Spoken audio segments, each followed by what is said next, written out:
Welcome back to Good Morning Oakcrest. Featured in the August edition of the Beacon newspaper, I'm delighted to welcome Miss Maria Broom on Good Morning Oakcrest to talk about her multifaceted and successful career in film, television, and the performing arts. With that, I say, Maria, welcome. Oh, my pleasure to be here. Yeah. Thank you, thank you. You know, your name probably brings so much familiarity, if that's a word, I'm not sure, to a lot of folks who live here. Yeah. They probably are saying right now, I know that name. Oh, right, exactly. Tell us, where would they know that name from? They know, I think mainly because back in 1973, 74, 75, 76, I was on WJZ TV 13 News with Jerry Turner, Al Sanders, Bob Turk, and Nick Charles, three of whom are not with us anymore. They're not even still living. But that's when I started, and when I started with them, they did a huge campaign. So they had my face on billboards,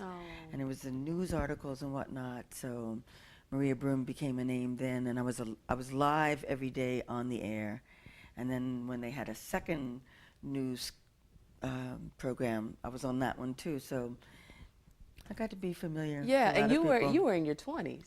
I was in my mid-20s then, exactly. Yeah. And then also what they first gave me to do was what was called the public defender, where people could actually write in and get something taken care of. If somebody was not treating them right, somebody owed them money, somebody was taking too long to do this or to do that, they would call our station, we would go out, take the cameras, and get something taken care So of. that's kind of like equating to our eyewitness news. Right, and was like eyewitness that. news then, Okay, yes. wonderful. Yeah. All right, so we have Maria Broom in the studio today. I'm telling you, this should go down in history because she's done so much in film, television, and beyond. So first, before we get into who you are and all that you've done, I mean, it's just expansive.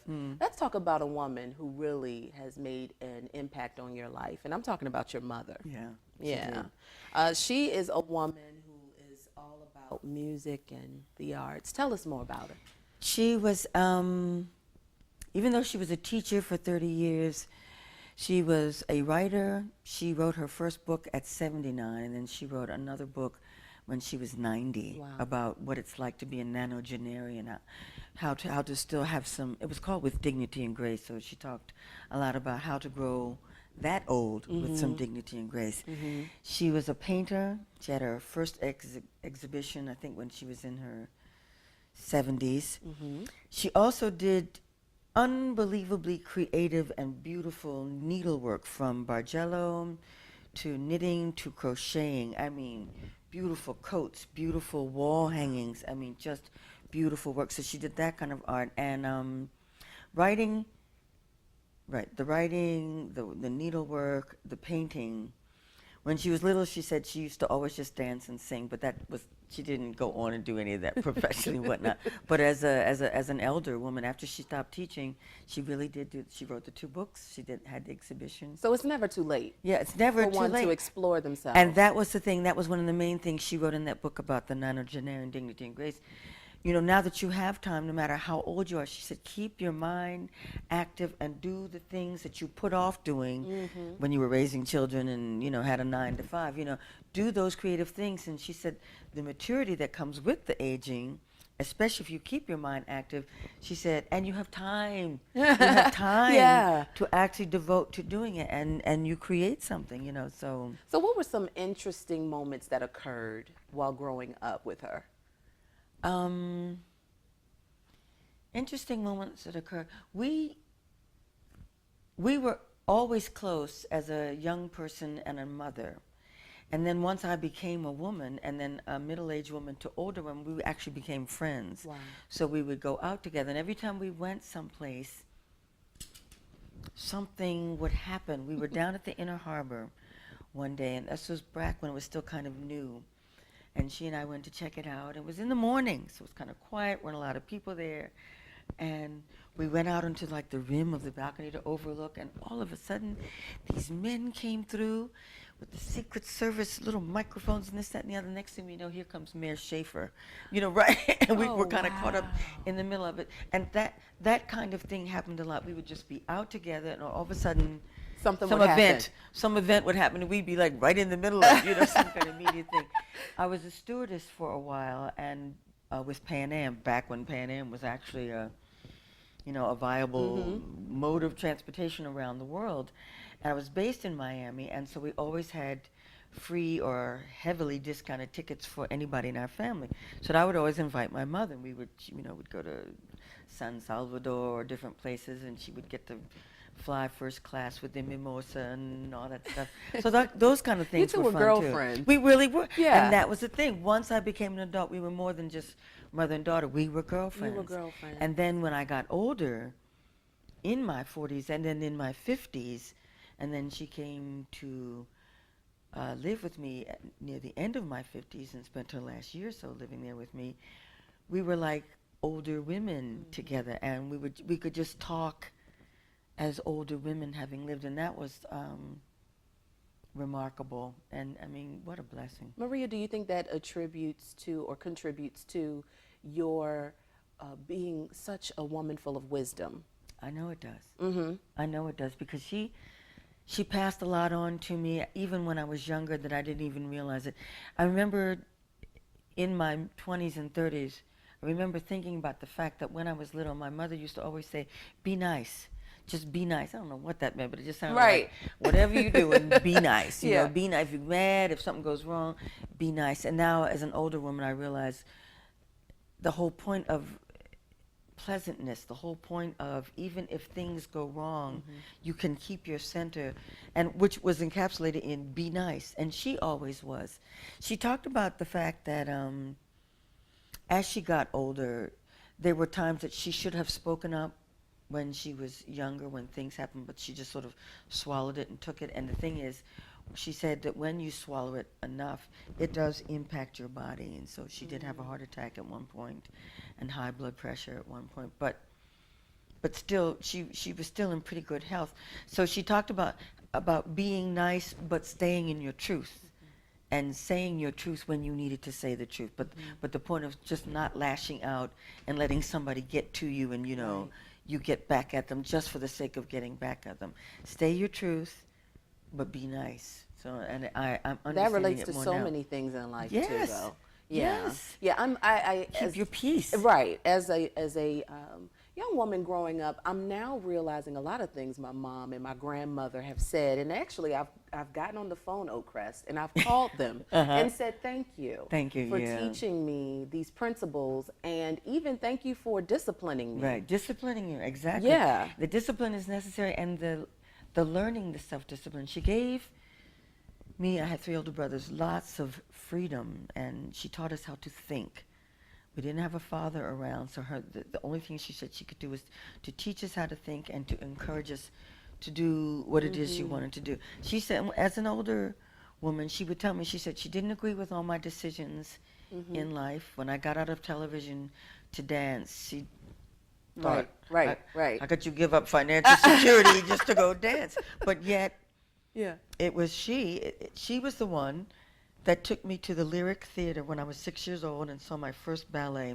This was the Ballet Russe de Monte Carlo. This was the last of the big, huge European ballets, and it was their last tour around America. And they came to Baltimore, and they were at the Lyric, and she took me there and piled up the coat so I could sit and see what was going on. And that was when I knew those are my people. I'm a dancer, but she was the one that introduced you exactly. to that. Yeah. And then once I knew I was a dancer, she got me to as many dance classes as I could.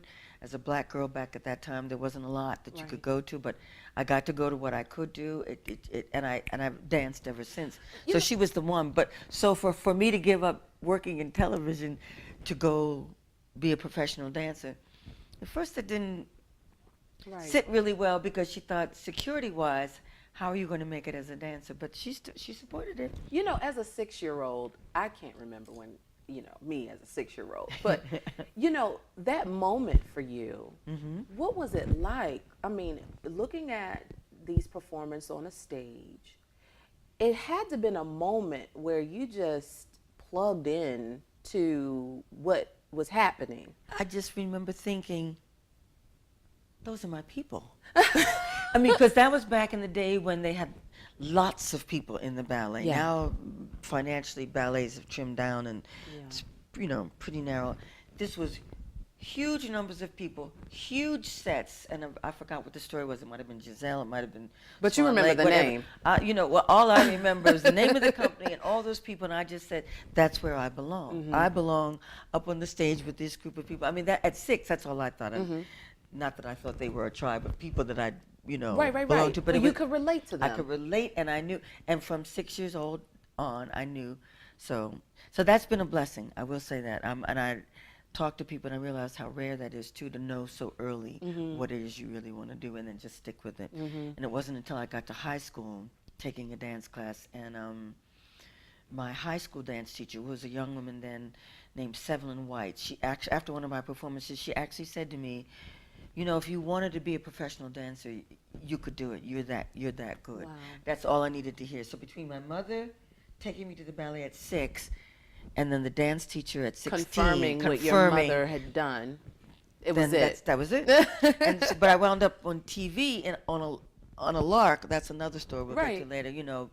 But I wound up coming out of TV to dance, and that's when my mother said, you know, are you sure you want to do this? You know, security-wise, financially, security-wise. Well, all mothers would be concerned about that, exactly, I'm sure. exactly. If you're just joining me, I'm speaking with the most awesome Maria Broom. We're going through her life and talking about her spectacular career in film, television, and the performing arts. Now, Maria, we kind of alluded to it and talked about your career at WJZ TV in Baltimore in your 20s, and quiet as it's kept. Now, you've had the opportunity to actually mentor Miss Oprah Winfrey. Yeah. Is that true? I was there. I had been there at Jay-Z for a year. Like I said, the billboards and the name and whatnot. And one day they came to me and they said, you know what? We're bringing up this young woman from Nashville. Young woman, she doesn't know Baltimore. Mm-hmm. So when she comes, we want you to, you know, meet her, greet her, kind of take her under your wing and whatnot. So I said, okay. And so I went to the airport, got her, met Oprah, and, you know, right then, they were putting up the billboards, you know, what's in Oprah, because they were just putting her up as a co-anchor with Jerry Turner. So I met her, and we became friends. Turns out her birthday is the day after my mother's, so she became friends with the family. We used to celebrate my mother's birthday and her birthday together, and we hung out, we dined together, we would go places together, and after I got out of television from WJZ and I got married in 1979, I don't call them bridesmaids, but when I got married, I had ladies in waiting or whatever. Yeah. And she was one of them, you know. Wow. So, but then I went on. My path took me this way. Right. Hers went on into Chicago, and then she got big, and then there was no way to really stay connected. Again. She would come to Baltimore once in a blue moon, and you know, we would see each other, but. There was no Facebook back then. No Facebook. You couldn't tweet and nobody. An army of people in front of, you know, even if you could write, but I'm Maria Broom, I know her person, but right. I can imagine so many people saying, oh yeah, I was in the first grade with Oprah, or I was in Girl Scouts with Oprah, so you just couldn't get to her, you know, but. Well, you know, still not too many people can say that they have been in a space with someone who today is mega. mega. Okay, exactly. so mega. I mean, good word. Right. For you to know that you played a role in her life in one way or another, what does that mean? I don't know, because and I guess what I mean is, what does it mean for you? I mean, 'cause for me, it would freak me out that I was in a space with someone. With somebody who's that big now. Yeah. And several people said to me, you know, that could have been you. You know, she should have. But, you know, it just makes me know the universe, God, has its designs. It has its designs, exactly. And when I left television, WJZ, I was just getting the offers to go to network and to go to some of the larger markets, and I was looking at them and I was weighing those with whether I wanted to dance or not. And I sat with my mother, my brother, and a lawyer just to say, okay, do I want to do the dance thing, open a studio? Do I want to? Because I know if you want to do the TV and going bigger, then you've got to make that full commitment. And, you know, they were asking for the tapes to send in, and I just said, Maria, you're 28. Are you going to dance? Are you going to stay in TV? Wow. You got into TV totally unexpectedly. Somebody invited you to do it, and you said yes.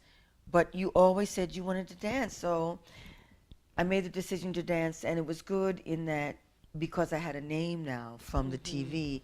When I stepped into dance, a lot You of had a people can. platform Exactly, already set exactly, up for you. exactly. Yeah. I want to talk about this crossroad in your career. That had to be one of the hardest decisions It ever, was. because let me just tell you, most of us would say, TV girl, TV. Everybody I did mean, say that that. just, I know. that was just, you know, Dance the on the answer for side. everybody. I Yeah. know, yeah. You know, but you instead decided to connect with your passion. And the reason why I bring that out is because now in your, you say, baby senior years, Baby elder. to right. look back on that, Yeah. you might have said, you know what, I should have stuck with my dancing thought. I should have stuck with my passion. I would bet you probably would have retreated in thought now that you didn't. That I So didn't, yeah. that must have been a hard decision for you. I mean, you had your mom whom you looked up to, girlfriends, you know, and the world saying, TV, Maria, Yeah, what are TV. you doing? Yeah, and at that time there weren't that many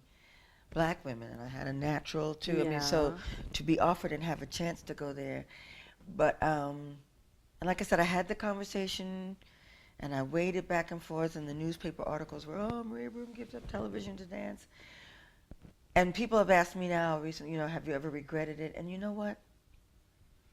I cannot remember one moment of ever regretting it. And it was a choice because it was up there, especially financially, and I know, and it went downhill for 7 years financially. Yeah. I mean, downhill. I mean, it really taught you lessons of non-attachment. But would you have been the same person? But would I have been this, and I would have been as happy? And I don't think so. I don't think so. Because then after it hit 7 years down, even though I was getting to be known as a dancer, then it started going up, and then I got known as a dancer, and then I was doing the things I liked as a dancer, and then I got to do things in acting, which is what I wanted to do. Which led back to the movies and television. then back Yeah. to TV. So it all kind of worked out anyway. It all worked out anyway, and it has made me become a strong advocate when I talk to young people about do what you were born to do. No questions asked. Don't right, and your mothers may not agree with it, and your father might say, "Boy, you better go to law school. You better be a doctor, girl. You know, you need to da da da da." And my mother's generation, they did do that. My mother's generation, you could either become a teacher, or a maid, and maybe sometimes a nurse. So you really did not have choices. And so if her passion really was to be a writer or to be a painter, Plus, the they couldn't even chances back think then about were it. harder. Oh my gosh! Yeah, Yes, I white mean, or black. yeah. You just or being a woman. Even, Right. yeah, Right. You just couldn't. Today, you have more tools at the end Exactly. user's availability Exactly. to do a lot Right. more. So, And at my age then, there were more. And now, oh my gosh, the sky's the limit yeah. for young people. I mean, Sky come is on. the limit. YouTube, Facebook, social media has just Traveling. opened up a whole Yes. lot. Traveling, connecting yes. with people, networking. It is all about who you know and how you connect with people Right. that and makes getting the there, difference. exactly. Yeah. Yeah. And now a lot of people my age too are realizing, okay, I did the career, I've raised a family. Now that we're at a time where so much is open to us and mobility is great and the interconnection with Communities like this are communities- available. Exactly. Yeah. That you can go ahead and spend your time doing what you were born to do. It isn't too late. What you said earlier, Yeah. it isn't too late. It definitely Especially if you're still healthy. If you still got it and you're healthy, do it. Look, I might not be able to remember what I You could, did but it. I just write it down That's now. right. I write it down. And you don't have to remember all the nonsense. Right. You don't have to. I mean, you know, your minds Right. are already filled with 50 million things to remember. You don't have to remember all that. Then they got computers stored in the computer. And do It's what a you want. wonderful thing. Yeah. Now tell us all about the culture or the experience inside the Maria Broom Dance Studio. What was that like? Back then, it was supremely successful. It was when Mondawmin Mall was brand new, so it was still beautiful and it was pretty and it was open. It had the crushed glass and nice stores in there. And they took me to the space in the basement, which had the open ceiling, but it was a huge space and it was really cheap. So I put up all these mirrors and put down a nice floor and whatnot, and the people just came and brought their children. I had these huge classes, like huge classes of little children, huge classes of the teen, and then huge classes of the adults. And then I brought in a sensei who taught Aikido, people who came in to do that, and then a woman who taught African dance. So it was quite a little center, you know, of movement and whatnot, and it was, so I felt really good. I said, okay, you know, and then I had I developed a company called Dance Bringers of Baltimore, and it was just women of all shapes and sizes and ages who just wanted to dance. They were not trained dancers in ballet or in modern or jazz or Broadway technique. They just wanted to dance. So I picked the music from around the world, and I did the choreography that was simple enough for everybody to learn, but looked appealing and good enough to see group. And then we performed at Center Stage, we performed at Artscape, we performed at the Meyerhoff.